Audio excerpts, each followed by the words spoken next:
Hello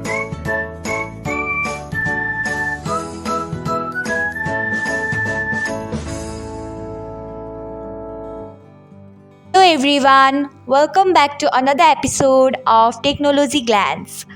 Today in this video, I'm going to guide you through how you can set default message timer on WhatsApp. So, let's get started. Firstly, open WhatsApp app in your device, then tap on three dots icon. Next, tap on settings. After that, tap on privacy. Next, tap on default message timer. After that, select timer of your choice. So this is how you can set default message timer on WhatsApp. Thanks for watching. If you found this guide helpful, we would love it if you hit the thumbs up button below. We upload great new tech tutorials like this one every day.